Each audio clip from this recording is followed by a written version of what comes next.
Here, I just read something I think came from you. It's you I like, every part of you, your skin, your eyes, your feelings. Whether old or new, I hope you'll remember, even when you're feeling blue, that it's you I like, it's you yourself, it's you I like. It helps to be loved in order to work in this life. In fact, I'm sad for those who don't feel that they are loved. And this book is a compilation of things that I've said in speeches and in other books and in newspaper columns and on the neighborhood for a long time. Somebody said, "How long did it take you to write this book?" And I said, 40 years. So this is something you've been, in a sense, as you have grown and learned, this is a distillation of that. Yes. It's about what, in the end? It's about being. It's about the things that matter to me. Yeah. It's about the white spaces between the paragraphs, which I think are more important than any of the text, Yeah. because it allows you to think about what's just been said. I had a professor one time, I think he's on page 20 or 22. His name was Dr. William Orr. Right. And he said, "You know, Fred, there's one thing that evil cannot stand, and that is forgiveness." And you notice the rest of the page is blank. Yes. It needs a lot of time to think about that. I can read this. Have you had people who have touched you, not moved you in order to manipulate you, but touched you inside to inside? Is that it?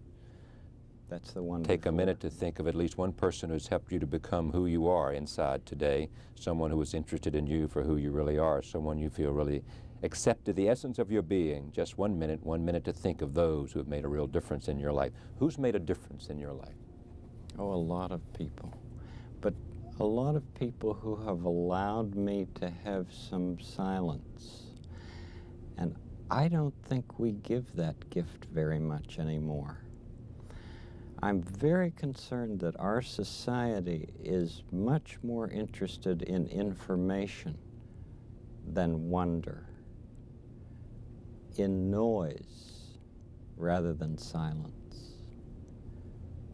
How do we do that? I mean, in our business, yours and mine, how do we encourage reflection? I trust that this book will do some of that, but oh my, this is a noisy world. Why?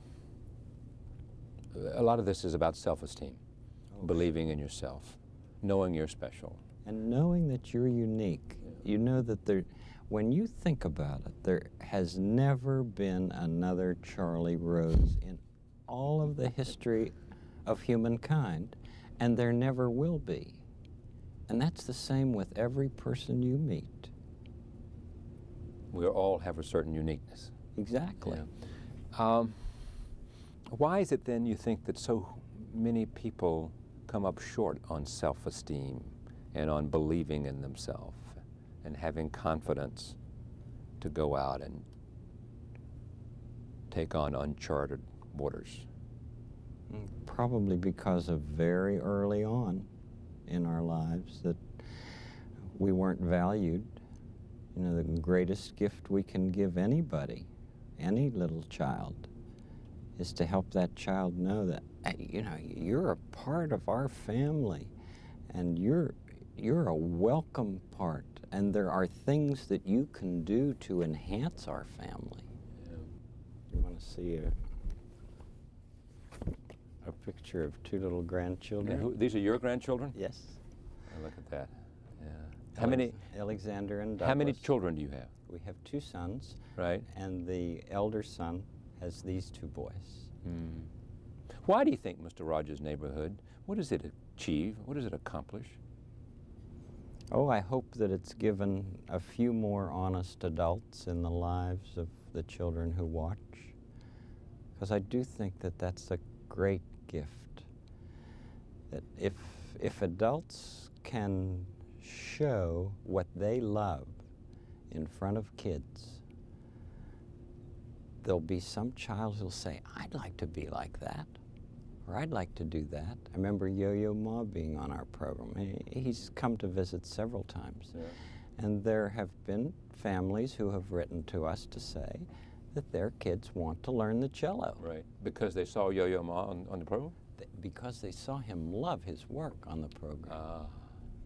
And there have been some basketball players and some sculptors. Oh, I remember in the nursery school where I worked as I was doing my master's work in child development. There was a man who would come every week to sculpt in front of the kids. The director said, I don't want you to teach sculpting. I just want you to do what you do and love it in front of the children. During that year, clay was never used more imaginatively before or after than during that time that he came. Mm. So a great gift of any adult to a child, it seems to me, is to love what you do in front of the child. I mean, if you love to, if you love to bicycle, if you love to repair things, do that in front of the children. Let them catch the attitude that that's fun. Because you know attitudes are caught, they're not taught. 30 years. For you, what does it mean to be on the air with Mr. Rogers' Neighborhood? What's the legacy for you? Well, I've always hoped that we'd be able to say to children that they matter, that they count, and that there was something of value that resides within them. You know, I have a little plaque beside my chair upstairs in the office that says, "What is essential is invisible to the eye." That may sound like something strange for somebody who works in television, but the older I get, the more important I know that is. Why is it important? Because what we see is rarely what is essential. What's behind your face is what's essential. How many kids do you think are out there who in 30 years you've influenced, who you've made a difference in and made them feel something special?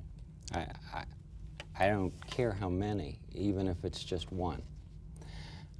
We get so wrapped up in numbers in our society, and the most important thing is that we're able to be one-to-one, you and I, with each other at the moment. If we can be present to the moment with the person that we happen to be with at the moment, that's what's important. I couldn't agree more. Let me go back to what, because all of us know of Fred Rogers at the Neighborhood. You talked about what's essential is what you can't see. What can't we see about you that's essential to you, to understanding you? Well, you can't see my my spiritual life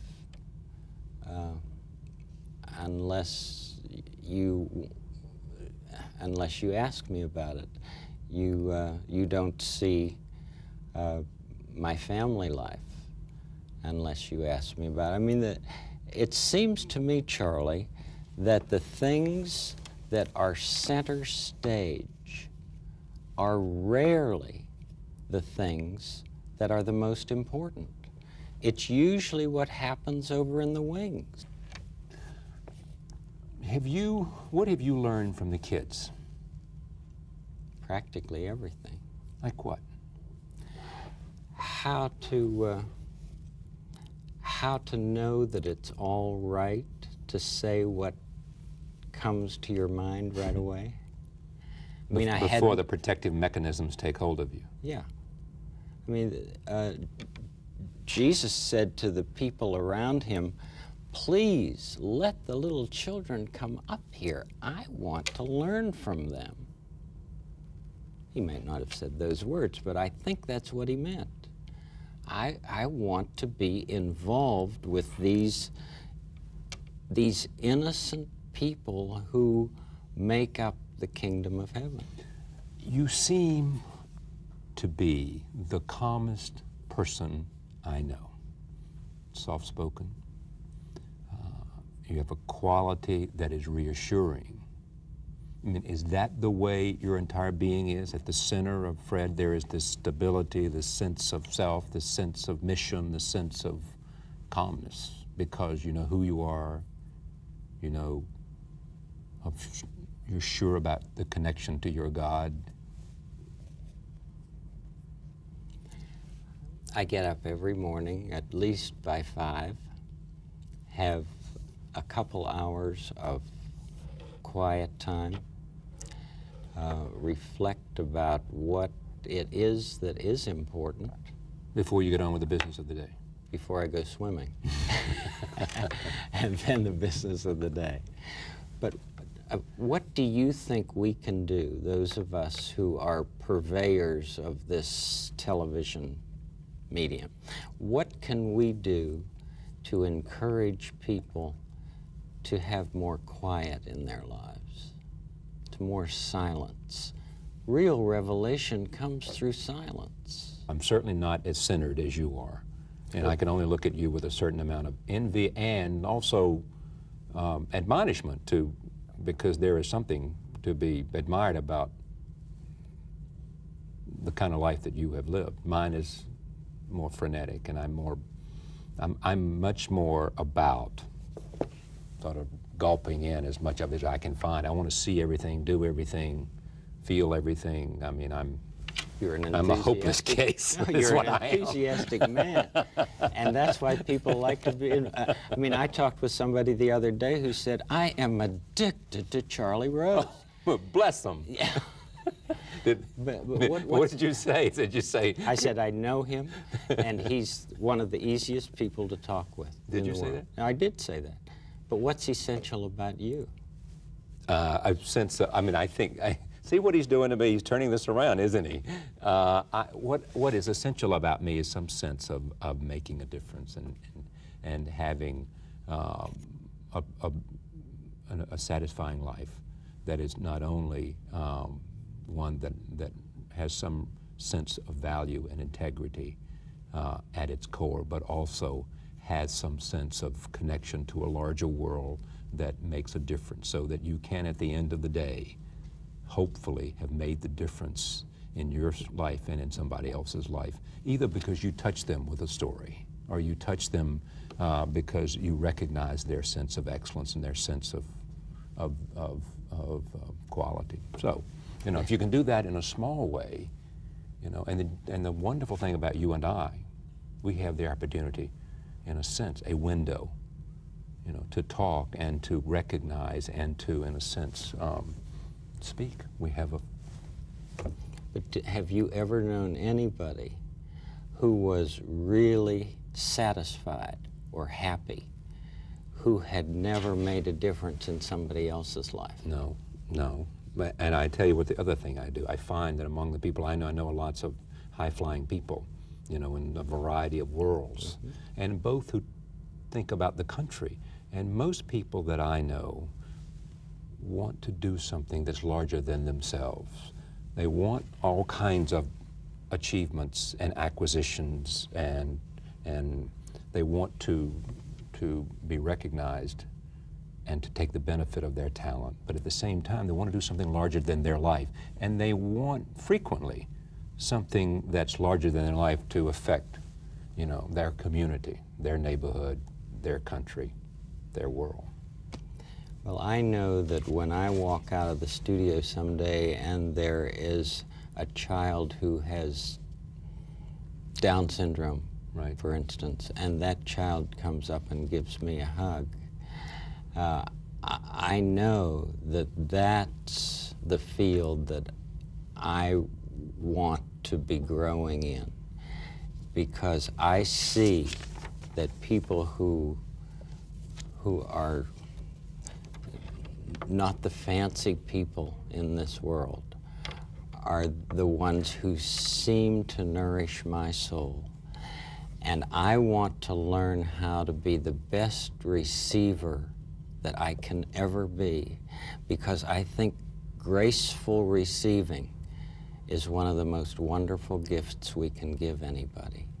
If we receive what somebody gives us in a graceful way, we've given that person, I think, a wonderful gift.